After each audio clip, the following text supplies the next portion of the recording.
There is a lot going on in the African Nova Scotian community, and Matthew Byard follows the news and activities there. Matthew is a reporter with the Halifax Examiner, hired under the local journalism initiative to report stories about the Black communities. Hello, Matthew. Hey, Welcome to the studio. thank you for having me. Thank you very much. So pleased to have you here. Tell us what's going on in the community. Well, there's a number of things going on in the community. This week, there's a police review board appeal hearing that's going to restart after about a year.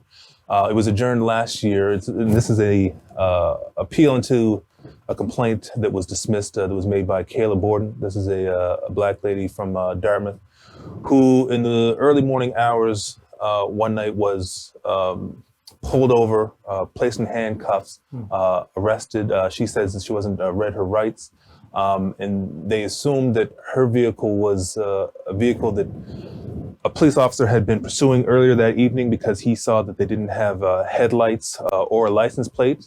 That car started speeding, and so he fell back because it was I guess, a danger to pursue it at a high speed.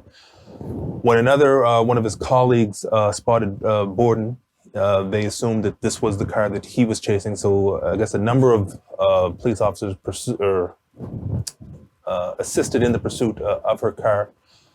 She claims that when she was pulled over in Burnside, she was placed in handcuffs, not told why she was arrested, not read her rights.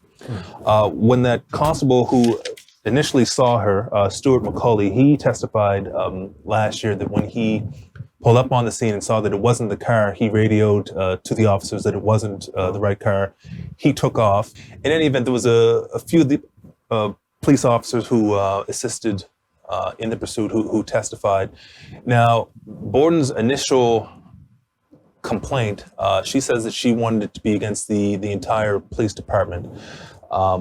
Jonathan Jeffries, who was with the Halifax Regional Police, she says that he made the decision to limit it to the two arresting officers, Scott Martin and Jason Meisner. So they're the ones who, I guess, who the complaint was about. Right. And again, this appeal is into the dismissal of that complaint. Okay.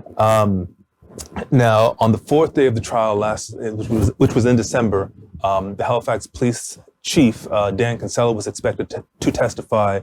The hearing was adjourned. It was supposed to have resumed at a couple points earlier this year, but like I say, it's resuming now this week.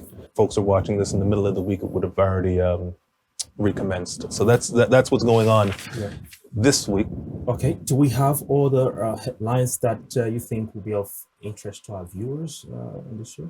Yeah, and I mean, a lot of it bleeds over. Some of it's ongoing. So last week I reported on the new Atlantic director of the Canadian Association for Black Journalists. Right. Her name is Amber Friday. She's a television news reporter with Global News here in Halifax. Nice. So she's taking over the position from Brian Daly, who's the former lead person of the African Nova Scotian content unit at CBC. He's now a journalism instructor at King's University. So she takes over from him. She said when she spoke to me that her first, I guess, order of business, maybe there's a better word, but is to organize the upcoming J School Noir, which is essentially a journalism boot camp for high school students. So the one coming up this year takes place every year during Black History Month in February. So, or should I say next year, in 2023, this will be the first one, she says, that will take place in person since the pandemic.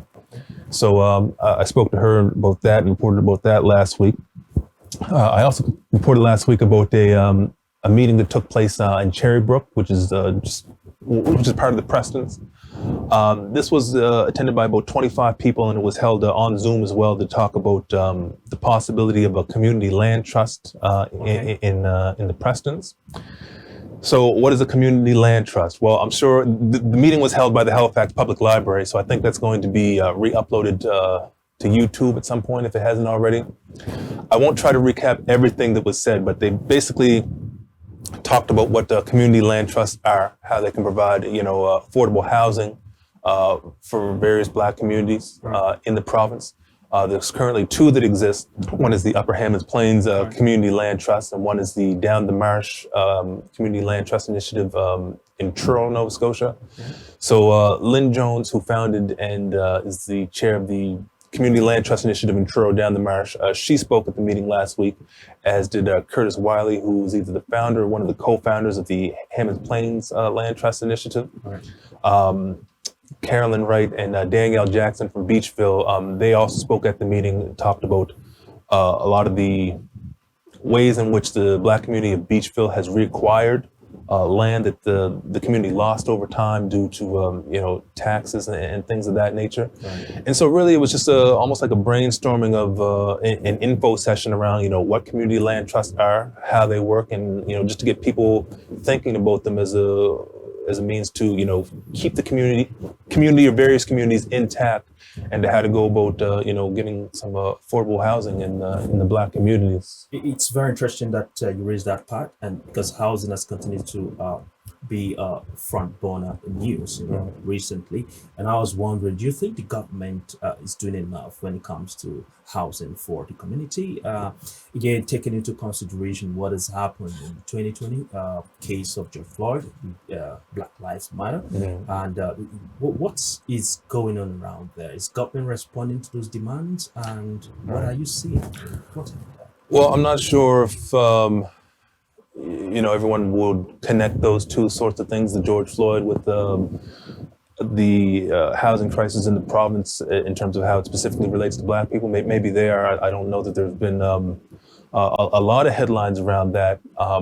At the meeting I spoke of last week, Lynn Jones brought up the point sort of how those sort of things sort of connect, housing, the housing crisis and how it affects the Black community.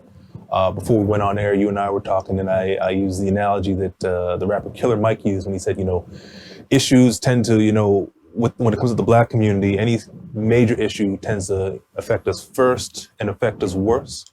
So Lynn Jones talked about how in her specific community, the Marsh and Truro, how it's, dwindled in terms of Black populations since, her youth.